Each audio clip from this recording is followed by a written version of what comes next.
Assalamualaikum warahmatullahi wabarakatuh dan salam sejahtera.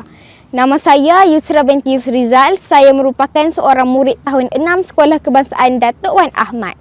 Di sekolah, saya menyandang jawatan sebagai pengawas sekolah sejak dari tahun 2018 sehinggalah tahun 2021, iaitu sekarang. Saya juga bergiat aktif dalam bidang co-curriculum. Saya memegang jawatan sebagai naib pengerusi bagi Kelab Doktor Muda, Persatuan Pengakap dan Rumah Hijau.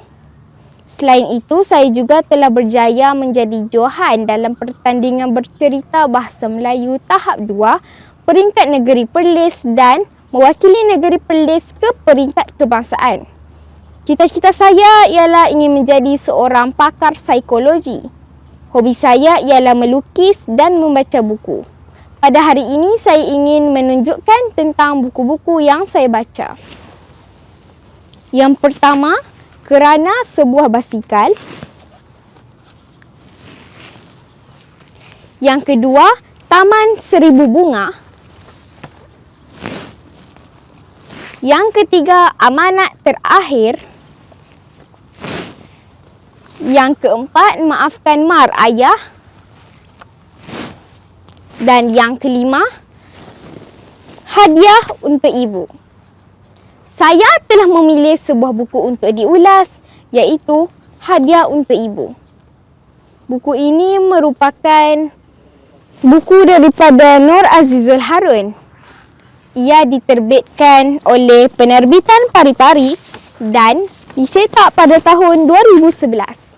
Buku ini merupakan salah satu daripada 8 buah buku dalam siri Hati Nurani. Kebanyakan buku yang di dalam siri Hati Nurani ini bertemakan tentang kekeluargaan. Saya amat tertarik dengan buku ini kerana buku ini mempunyai tulisan yang besar dan jelas untuk dibaca. Saya dapat melihat dengan jelas dan membaca dengan lancar. Selain itu, saya dapat mengajak adik saya untuk membaca bersama-sama. Yang kedua, buku ini mempunyai kosakata yang mudah dan senang untuk difahami.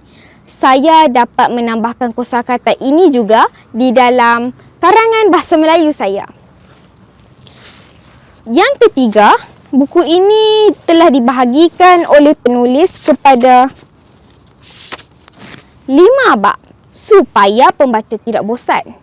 Saya dapat lebih memahami jalan cerita yang hendak disampaikan dengan pembahagian bab ini. Seterusnya, buku ini hanyalah mempunyai 24 muka surat. Jadi, saya dapat membacanya pada waktu rehat. Dengan itu, waktu rehat saya dapat diisi dengan aktiviti yang berfaedah.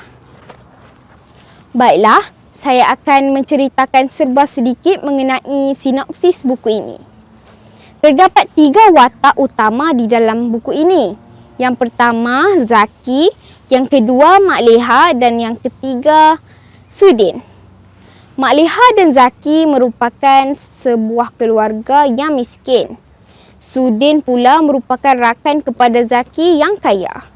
Suatu hari, Sudin mengajak Zaki untuk ponteng sekolah. Perbuatannya itu telah diketahui oleh Mak Leha. Mak Leha berasa amat sedih dan menasihatinya agar berubah. Zaki segera berubah dan insaf serta berusaha bersungguh-sungguh untuk mendapatkan keputusan yang cemerlang dalam UPSR. Akhirnya, dia dapat keputusan yang cemerlang di dalam UPSR. Dia berasa amat gembira dan ingin memberitahu ibunya tentang hal tersebut. Malangnya pada hari itu, ibunya telah mengalami kemalangan. Penulis telah membiarkan cerita ini tergantung begitu sahaja. Namun, unsur suspense yang terdapat di dalam cerita ini membolehkan saya untuk berimajinasi. Saya berharap agar ibunya dapat sembuh dan Zaki dan ibunya dapat meraihkan kejayaan Zaki. Kawan-kawan, terdapat pelbagai pengajaran yang menarik di dalam cerita ini. Yang pertama, kita haruslah bijak memilih kawan. Kita janganlah jadi seperti Zaki yang memilih Sudin sebagai rakannya. Sudin suka ponteng sekolah. Perbuatan itu tidak bermoral. Yang kedua, kita haruslah menghargai jasa dan pengorbanan ibu bapa kita. Jadilah seperti Zaki yang berusaha bersungguh-sungguh untuk mendapatkan keputusan yang cemerlang demi ibunya. Yang ketiga, jika kita hendak berjaya, kita haruslah berusaha bersungguh-sungguh. Bak kata pepatah, jika tidak dipecahkan ruyung, mana akan dapat sagunya. Jadi kawan-kawan, saya menyeru kawan-kawan semua untuk dapatkanlah buku ini kerana buku ini amat menarik, dan jika kawan-kawan membacanya, kawan-kawan akan dapat tahu apakah perjuangan perit detail Zaki dalam mendapatkan keputusan yang cemerlang di dalam UPSR. Sekian sahaja ulasan daripada saya. Sekian, terima kasih.